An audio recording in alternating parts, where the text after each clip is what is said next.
Γεια σας παιδιά, καλώς ήρθατε σε ένα καινούργιο βίντεο. Σήμερα θα σχολιάσουμε κάποια βιντεάκια από κάποιους άλλους που έχουν κάνει κάποιες φλακιούλες, ας το πω έτσι. Συγγνώμη κατά λάθος. Και ναι, απλά θα σχολιάσουμε κάτι βιντεάκια και αυτά, πάμε, ξεκινήσουμε. Λοιπόν, το Μόρτις θα σκάσει έτσι και φύγει. Έκανε ξύν. Ναι, τέλος πάντων. Συνεχίζουμε. Εδώ η Ρόζα σκοτώνει τον Γκέιλ, ναι. Και παίρνει την μπάλα. Χωρίς. Πόσο εκεί πρέπει να έχεις να το κάνεις αυτό, ρε φίλε, αφού ή τυφλός είναι ή απλά δεν έχουν IQ. Οκ, εντάξει, κλειστικά θα βάλεις φόμπες. Ναι. Τι, όλα τα πόξα, δεν ήξερα τι γίνεται αυτό. Μόνο με τον Ντάνι μου νόμιζα τι γίνεται. Έχει σπάσει, μπρο, ο Φρανκ έσπασε τη μισή ούλτη του τέτοιου. Easy win. Έτσι να έχει πάρει την μπάλα, θα πάει ο Μπούς το τέτοιο. Μπρο, φουλάκι. Οκ, βλέπουμε εδώ την Piper και τον Brock. Θα πέτυχε, ούτε. Ξέρεις, υπάρχει κάτι που μάζεται σημαδεύω, χρησιμοποιήσα το Piper. Μόλις λέει απλά να σπαμάρει τον Tick και κατά θα σπάσει και την ulti. Κάτι τέτοιο δεν κατάλαβα, ναι. Εδώ το Mortis. Νομίζω θα το στείλει στην άλλη μεριά και θα κάνει τέτοιο μπροστά για να μην το πιάσει και να το πιάσει.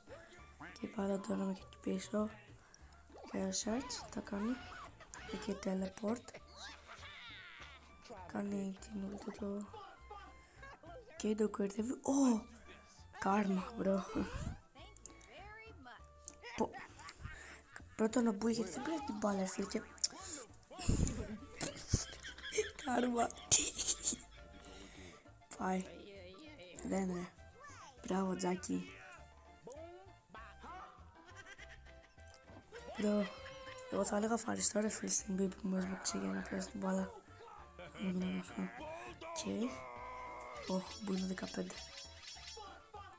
Μπρο, είπαμε η αρκούδα είναι, αυτή παίζει μπρο, όχι δεν παίζει νύχτα, αυτή παίζει. Και λέμε τον Καρλ σε κακή φάση. Μπράβο πραγματικά. Θα κάνουμε.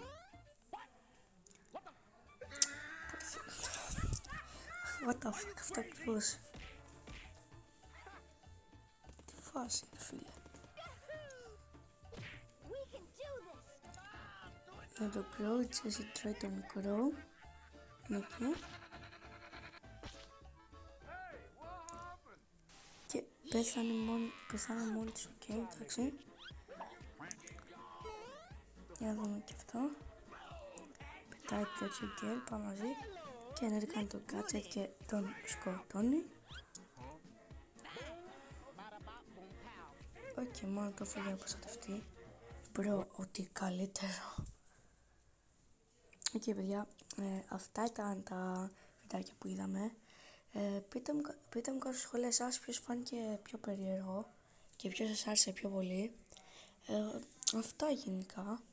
Πείτε μου αν θέλετε να ξανανεβάσω ένα τέτοιο βίντεο και bye!